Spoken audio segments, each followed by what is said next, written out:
लामो भए पनि भैँसीले भारी हुन्न तिम्रो पनि समथिङ तिमीले आफैले भन्न खोजेको हैन तिमीले भन्यौ अनि त्यही भएर मैले भनेको हाम्रो त त्यो भगवानले पहिल्यै पटाएको त्यो भएर त भैँसीले आफ्नो सिङ भारी हुँदैन भनेको मतलब पहिले भगवानले पहिल्यै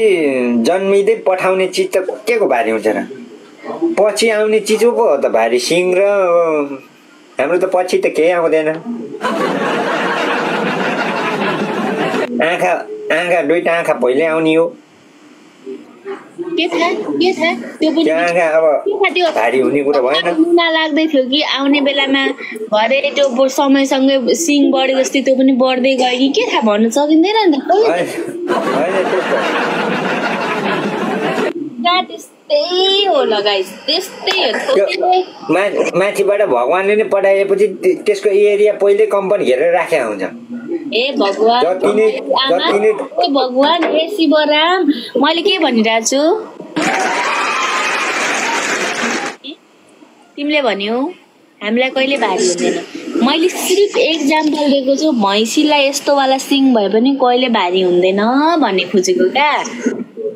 अनि त भारी त हुन्न कि तिमीलाई पनि हुन्छ कि हुँदैन भने तिमीलाई पनि सोधेको नि क्वेसन त मैले त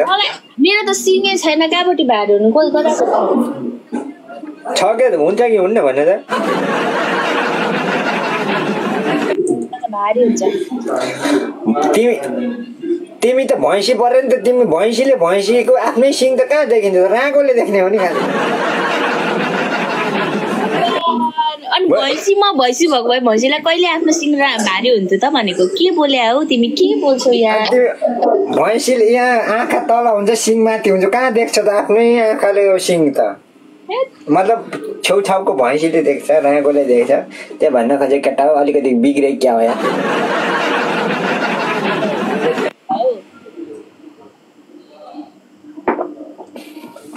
मतलब आफैले देख्दैन किन हो थोते सम्झी किन घरिघरि यसो गर्छ त के हो मेरो यहाँ अन्डा पकाउँदैछ क्या बा कुन चाहिँ ग्यास तिम्रो किचन त्यहाँ आइपुग्यो हो अन्डा पकाउनलाई फेरि यो ग्यास ए भगवान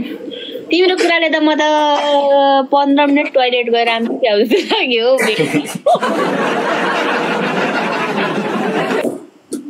मेरो कुरा र परशुरामेको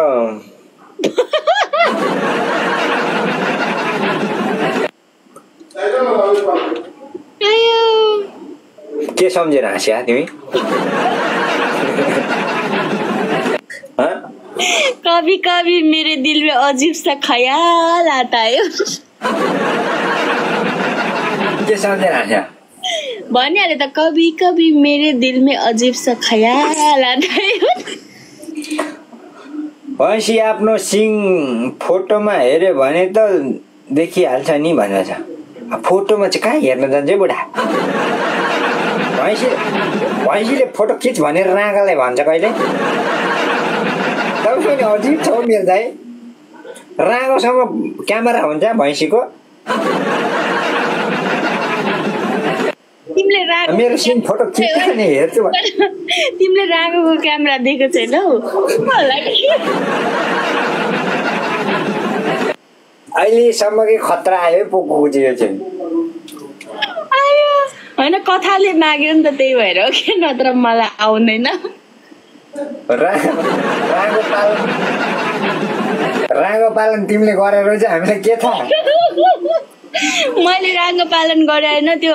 मैले के भन्नु खोजेको भने अब राँगोले हेर्दा अब राँगोको काम सुनिरहेको छु भनिरहनु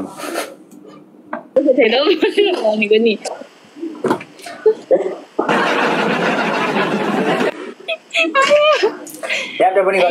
के साह्रो यत्रो मान्छे ट्याप ट्याप पनि गर्नु साथी सबैजना हो रमाइलो कुराकानी म कहीँ गाउँ छैन म यहीँ छु है गाई छोरी म यहीँ छु है कुरामा कुरा भुलिन्छन् भनेको हो रहेछ क्या त्यो त हो क्या मेरो बन्द गर्न है अब सुन्नु 800-900 जना दाइहरू हुनुहुन्छ तै पनि ट्याप ट्याप गर्नु न लाइभ इन गर्नु अब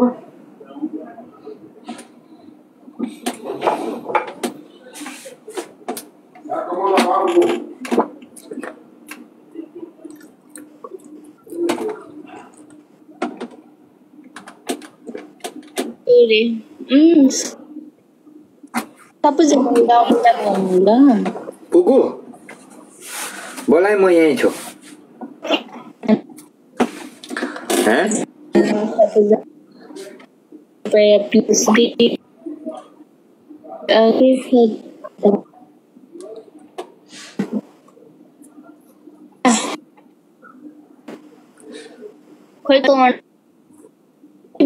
जोरदार डबल ट्याप चाहिँ गर्नु है साथीहरू हाम्रो अनि मेरो युट्युब च्यानल साथीहरू सबैजनाले सब्स्क्राइब गरिदिनु होला सबैहरूलाई हैन मेरो भित्र गएर अब मरे के थोते युट्युब च्यानल चाहिँ मेरो पनि गरिदिनु है तर सबैजना साथीहरूले युट्युब च्यानल सब्स्क्राइब गरिदिनु होला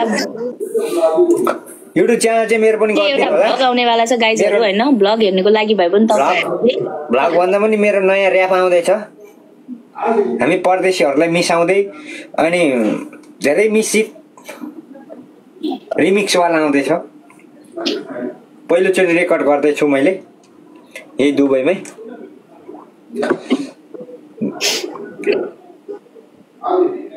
पुकुलाई खेलाउँछु मैले भिडियोमा त ए के तिम्रो नाम थोते परिचय काम भन्दिनु कुन त अर्को भिडियो बनाउँदैछु मैले स्टुडियोमा गएर तिम्रो त्यो उर भन्ने गीतमा मैले भिडियो बनाएको थिएँ अस्ति त्यो त बनाउनु भएको रहेछ मैले हेरेको थिएँ मैले खासमा साँच्चीकै एउटा गीत रेकर्ड गर्दैछु क्या कुन चाहिँ गीत हो म्युजिक भिडियो चाहिँ मलाई खेलाउने हो तिमीले म्युजिक भिडियोमा प्लस एक कार्टुन बियर लगेर रम्बल घारीमा केटाहरूलाई यस्तरी हल्लाउँदै बियर सर्र पार्दै के चाहिँ हल्लाउनु पर्ने हल्लाउने चाहिँ के हो बियर भन्या बियर हल्लाए त छिरिरी पोकिहाल्छ नि पहिला गीत रेकर्ड गर न गीतको रेकर्ड अनुसारले गीतले के मागेको छ त्यो भोलिपछि भइहाल्छ पहिलो 7 महिनादेखि तिम्रो त्यो बियर हल्लाउने अनि छिर्र पार्ने भन्ने रम्बल घारीमा सुन्दै आएको म यसपालि कन्फर्म भइसक्यो पहिला स्टुडियो थिएन अहिले नयाँ स्टुडियो खोलेर रहेछ रेकर्ड हुँदैछ लगाउँदैछ बेस्ट अफ लक लगाइजहरू निदाउनु भयो क्या सबैजना ट्याप गर्नु मेरो पेट्दाहरू तैँले ब्रोको अस्ति सब्सक्राइब गरिसकेको छु मैले त भन्नुभएको छ हाम्रो अनिश ब्रदर तपाईँलाई मैले फलो ब्याक दिएको रहेछ दादा भर्खर दिएँ ल सबलाई एकअर्कालाई सपोर्ट भनेको बराबरी गर्नुपर्छ एकरो रोटी पाक्दैन दादा सबैजना सब्सक्राइब गरिदिनु होला तपाईँहरूलाई पनि फलो ब्याक चाहिन्छ भने फ्याक्ट भन्नुहोस् होइन नमागीसम्म त मैले दिँदैन हाम्रो अनिस तारा दाइलाई त मैले दिइसक्यो टिकटकको ट्याप ट्याप नगर्नु त मै होला भन्नु भयो रे थ्याङ्क यू सो मच टिकटकको ट्याप ट्याप गर्नुहुन्न बुढा थ्याङ्क यू सो मच ल तपाईँलाई सब्सक्राइब गरिदिनु भयो धन्यवाद सबैजना साथीहरूले प्रोफाइल भित्र गएर सब्सक्राइब गरिदिनु ल म त भन्दैन भन्न त उहाँहरूले गर्नुहुन्छ भने गरिदिनुहोस् है भनेर एकचोटि भनेकै हो उहाँहरूले हुन्छ भने गर्नुहुन्छ गर्नुहुन्न भने जबरजस्ती गरेर भने सालाहरू भिख मागिरहेछ कराइरहेछ भन्छन् क्या भोलि पर्सि मेरै गीत राम्रो मान्दै गयो भने उहाँहरूले आफैले सब्सक्राइब गर्नुहुन्छ मान्छे ठुलो भए पनि सानो मनको मान्छे आफ्नै मेहनतले दाइहरूलाई तान्छु दिदीहरूलाई तान्छु भन्ने अझै पनि आँट छ डबल ट्याप सबैजनाले थ्याङ्क यू आदि धन्यवाद भोलि पर्सि मेरो युट्युबमा सब्सक्राइब नभए पनि गीतले बजार खायो भने त सब्सक्राइब गरिहाल्नुहुन्छ नि हेलो सोल्टिनी के छ रे हजुर एकदम ठिक छ के छ तपाईको मम पुकुको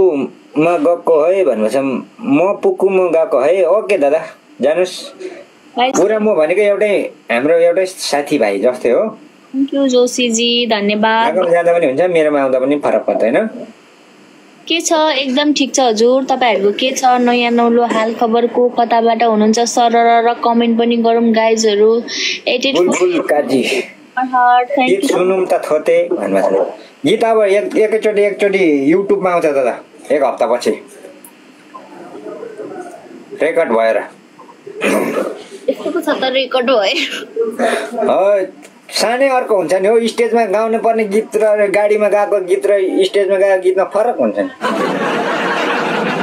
गाडीमा यस्तो क्यामेरा यस्तरी आफ्नै थोत्रे मोबाइललाई यस्तरी फर्काएर 30 सेकेन्ड गाएको जस्तो हो र स्टुडियोमा गाउने गीत त्यहाँ भनेको त सब कुरो मिलाएर टक्क होइन म्युजिक भिडियोमा खेलाएर भिडियो पनि हुन्छ नि 2-4 लगभग 1-2 हजार खर्च हुन्छ त्यत्रै हुँदो रहेछ 1-2 हजार दिराम खर्च होला त्यत्रो हुँदो रहेछ भनेको अनि भइहाल्छ नि हौ गाइजहरु सबै निदाउनु भयो क्या हो थोते अलि रमाइलो युट्युबको नाम के छ भन्नुभएको छ हजुरहरुले जे मलाई जे भनेर बोलाउँछ नि थोते नै छ दादा थोते प्रदीप थोते भाइ छ नभए तपाईहरुलाई सजिलोको लागि चाहिँ यो मेरो प्रोफाइल छेउमा क्लिक गरेर के बाटो युट्युब त्यही छ हजुरहरुले गर्न सक्नुहुनेछ नभए भोलिपछि म गीत हालेसी सानो क्लिक के त हाल्छु फुल भिडियो त युट्युबमै त हो नि हेर्ने के हो अहिले गरिरहनु भयो भने चाहिँ राम्रो हो तपाईहरुले के चाहिन्छ मैले यही तपाईहरुलाई फलो ब्याक चाहिन्छ भने पनि यहीबाट दिउँला यो रोन्डाले भएको केटी भ्याउने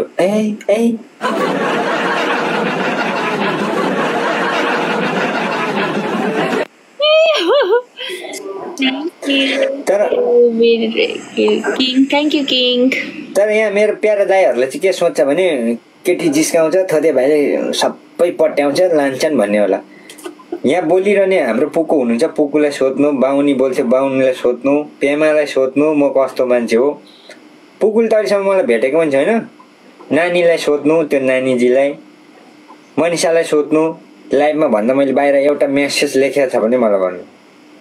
म बाहिरमा त यो लाइभमा भरि मात्रै हो कि म बोल्ने भने पुकुलाई त मैले अहिलेसम्म मेसेज गरेको छैन गरेको छु त पुकु हिजो अस्ति गरेको थियो केमा व्हाट्सएपमा त गरिहाल्छ नि टिकटकमा भने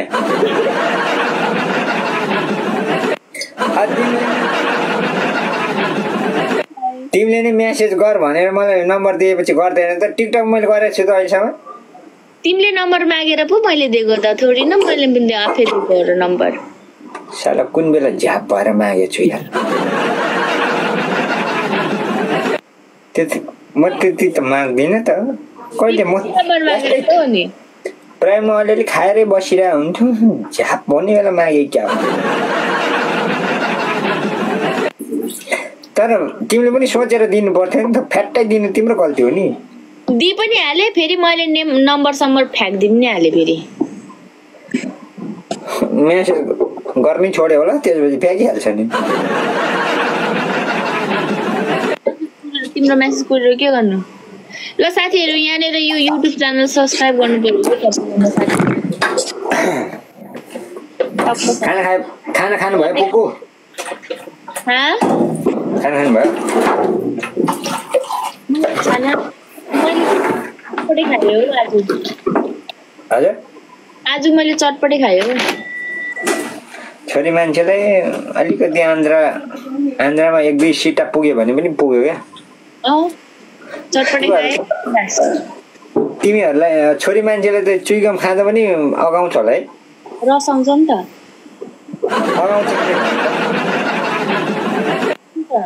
तर एउटा कुरा याद छ तिमीलाई के चाहिँ मुखले चुइगम खाइरहेको हुन्छ पेटले हेरिरहेको हुन्छ कि साला के खाइरहेछ मुखले त झर्छ कि झर्दैन के खाइरहेछ त तल त आउँदैन भनिरहेको हुन्छ पेटले अन्त त्यो चुइगम हो नि त तल कहाँ जान्छ त अन्त अनि त्यो माथि मुखले चपाएपछि तल जान्छ भने पेटलाई त आश हुन्छ नि त यसको रस मात्रै जान्छ नि तल त त्यो त आन्द्रामै अड्किन्छ नि पेटमा पुग्छ र कि पेटमा पुग्नु हो आन्द्रा केमा हुन्छ पेटमा हुन्छ हैन आन्द्रा र पेट पनि उसलाई थाहा छैन अहिलेसम्म।